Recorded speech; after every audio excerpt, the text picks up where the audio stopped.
Hello, my dear brothers and sisters, and I warmly welcome you all to the new episode. Before we proceed with the story, please subscribe to the channel and press the bell icon so that you receive notifications of my every video. Now, let's begin today's story. Sometimes, certain events occur that are very hard to believe. Such unbelievable events either take place due to superstitions or psychological disorders. In the city of Kanpur, Uttar Pradesh, such an unbelievable incident took place which shook not just the country but the entire world. Kanpur is a city with a mixed population, and in the Krishnapuri area in house number 701, Ramavatar Gautam lived with his family. His family consisted of his wife Ram Dulari and 3 sons, Dinesh, Sunil, and Vimlesh. Ram Avatar Gautam worked as a machinist at the field gun factory. He had a stable financial situation and owned a 3-story house with all modern amenities. All 3 of Ram Avatar Gautam's sons were capable and intelligent. The eldest son, Dinesh, worked in the irrigation department and was posted at the Kanpur Fulbagh office, while Sunil did contracting work in electrical equipment. Both Dinesh and Sunil were married. Dinesh was married to Archana and Sunil to Gudia. Dinesh and Sunil, along with their families, lived in their father's house. Ram Avatar, Gautam's youngest son, was Vimlesh Kumar. He was more intelligent than his other brothers. Vimlesh completed his intermediate studies at Ramlala School, then went on to complete his BCom and MCom from Chhatrapati Shahuji Maharaj College. Afterward, Vimlesh got a job in the income tax department. He is currently working as an assistant account officer in Ahmedabad. Despite opposition from her family, Mitali Dixit married Vimlesh Kumar in 2015 and moved into her in-laws' house in Roshan Nagar. In her new home, she received immense love from her husband and in-laws, making her feel blessed. 2 years into the marriage, Mitali gave birth to a son, whom she named Sambhav.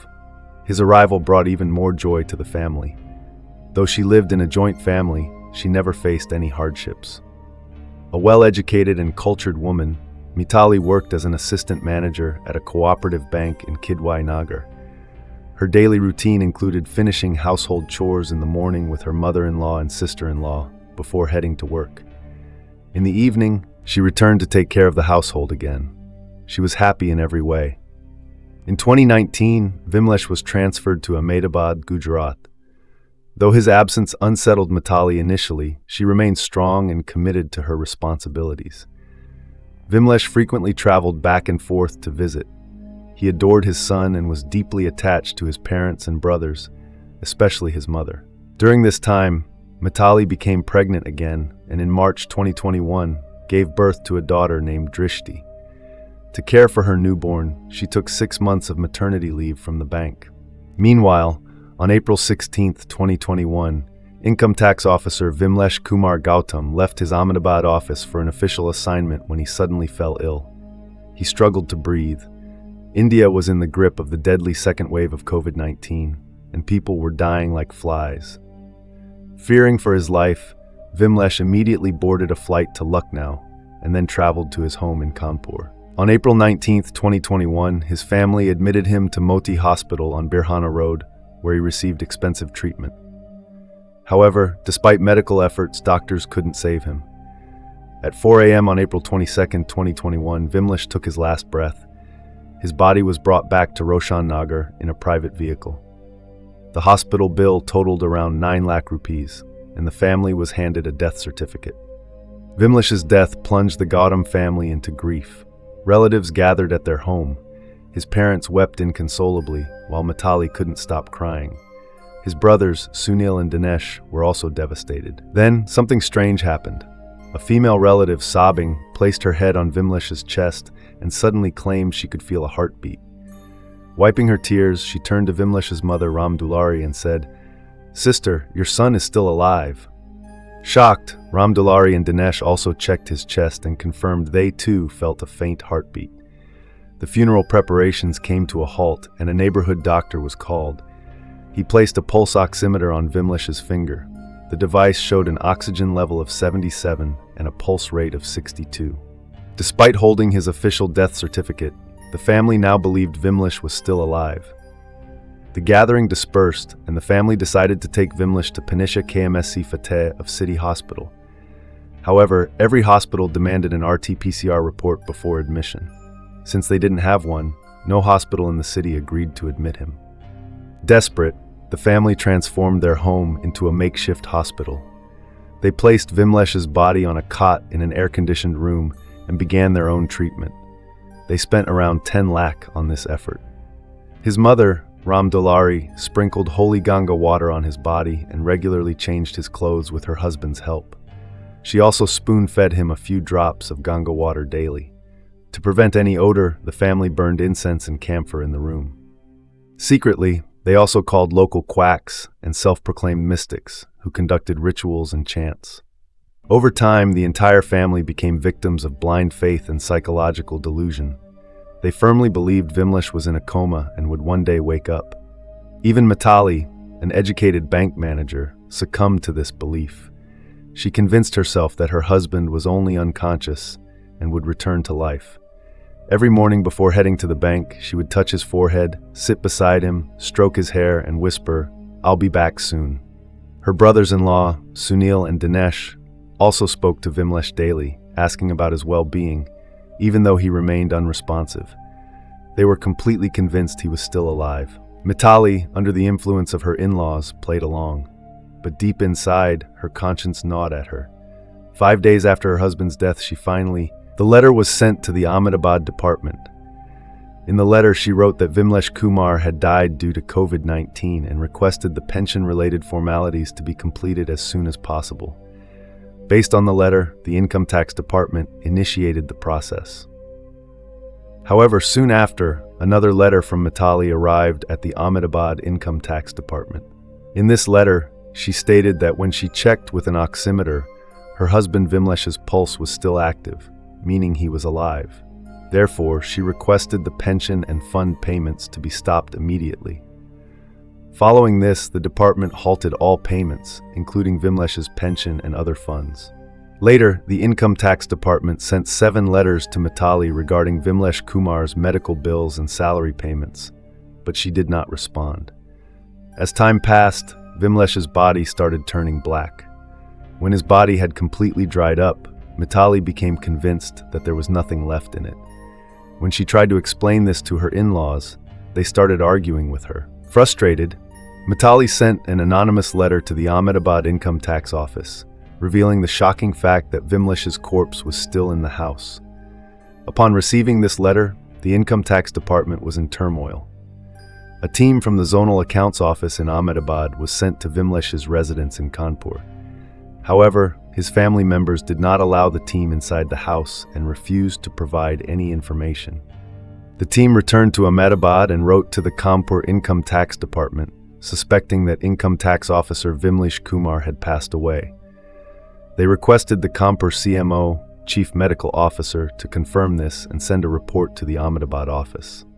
Following this, the Kanpur income tax officials informed DM Vishak G about the situation and requested the CMO to conduct an investigation. Since the matter was complicated, the DM ordered the CMO to proceed with the investigation. Kanpur CMO Alok Ranjan then formed a team of 3 doctors, Dr. A.V. Goutam, Dr. Ashish, and Dr. Avinash. He instructed them that the examination to confirm whether Vimlesh Kumar was alive or dead would take place at Halat Hospital, and he must be brought there for assessment. On the morning of September 23, 2022, at 11 a.m., the doctor's team arrived at Vimlesh Kumar Gautam's residence. They met Vimlesh's mother, Ram Dulari, and his father, Ramavadar Gautam, but they outright refused to allow any examination. They insisted that their son Vimlesh was still alive and his heart was still beating. They immediately informed Mitali, who rushed home from the bank. When the doctor's team was stopped by Vimlesh's family members, they reported the matter to CMO Alok Ranjan.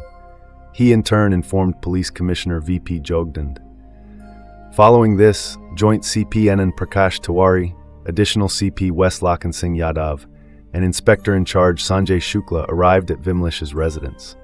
The police officials spoke to the head of the family, Ramavadar Gautam, and his wife, Ram Dulari, requesting them to allow a medical examination of their son. While Vimlesh's wife, Mitali, agreed to the examination, the other family members kept avoiding it. After much argument and a confrontation with the police, they eventually agreed. The police and doctors team then entered the room where Vimlesh was lying on a wooden bed. What they saw left them shocked. Vimlesh's body was completely dried up and had turned black. His skin had shrunk, clinging tightly to his bones. However, both the police officers and doctors were surprised that there was no foul odor coming from the room or the body. After conducting the examination, the doctors informed the family members that Vimlesh had passed away and they should not be under the illusion that he was still alive. However, the family members argued with the doctors, claiming the examination was incorrect. Vimlesh Kumar's body was then taken to Halat Hospital, where an ECG test was conducted in front of the family members. The report showed a flat line, confirming that he was no longer alive. Yet, even after this, the family refused to accept the truth. The family members kept expressing doubts and did not want Vimlesh's body to undergo a post-mortem. They even submitted a written request. The police, wanting to avoid unnecessary complications, complied. After all, there was no apparent criminal case. So, after obtaining a written statement, the police handed over the body to the family. Following this, the family conducted Vimlesh's last rites at Bhairav Ghat. 17 months later, when the shocking revelation surfaced that the officer's body had been kept at home all this time, the news spread like wildfire. People were stunned. It was hard to believe that a deceased person's body could be preserved for so long. Television channels picked up the case, turning it into national and international headlines for several days. Even the Kanpur police were baffled. What could have led the family to keep the body at home for 17 months? Were they under the influence of a tantric ritual? Was the family trying to claim the officer's salary fraudulently? Or had they fallen victim to blind faith or a psychological disorder? To investigate these angles, Joint CP Anand Prakash Tiwari assigned the case to Additional DCP West Lakhan Singh Yadav. Yadav conducted a meticulous investigation, speaking to the family members separately. His findings pointed to one central fact: the mother's blind faith. She firmly believed her son would return, and eventually the entire family adopted her belief. They continued caring for Vimlesh as if he were still alive. During the investigation, the household items were examined, but no chemical preservatives were found. The oxygen cylinder and the cot were inspected as well. It turned out that the oximeter attached to Vimlesh was faulty and had been providing incorrect readings. Further investigation revealed that the family had not claimed Vimlesh's salary. Additional DCP Lakhan Singh Yadav interrogated Vimlesh's parents, bombarding them with several questions. In response, they stated that they had never applied any chemicals to his body. Instead, they regularly wiped him with holy Ganga water and changed his clothes while maintaining strict hygiene. They explained that they had been preparing for the final rites when a female relative claimed to have felt a heartbeat, leading them to believe that Vimlesh was still alive. When Yadav questioned Vimlesh's wife, Mitali, she couldn't hold back her emotions. She answered every question with sincerity, revealing the psychological distress that had gripped the family. To better understand their mindset, ADC West Lakhan Singh Yadav consulted Dr. Ganesh Shankar, assistant professor in the psychiatry department of GSVM Medical College. Dr. Shankar explained that this was an exceptionally rare case. From a psychological perspective, it appeared to be a case of shared delusional disorder, a condition in which one person's delusion influences others around them, causing them to believe in something far removed from reality. According to Dr. Shankar, Vimlesh's family was likely suffering from this disorder. By the time this report was compiled, Additional DCP West had submitted his findings to Joint CP Anand Prakash Tiwari. Meanwhile, CMO Alok Ranjan also forwarded Vimlesh's death investigation report to the Ahmedabad Income Tax Department. Eventually, the family accepted the truth. However, the health department team continues to monitor them. So friends, this is where today's video ends. If you liked this content, don't forget to like, subscribe, and share it with your friends. Let us know your thoughts and suggestions in the comments. We'll see you in the next video. Until then, take care and stay happy. Thank you.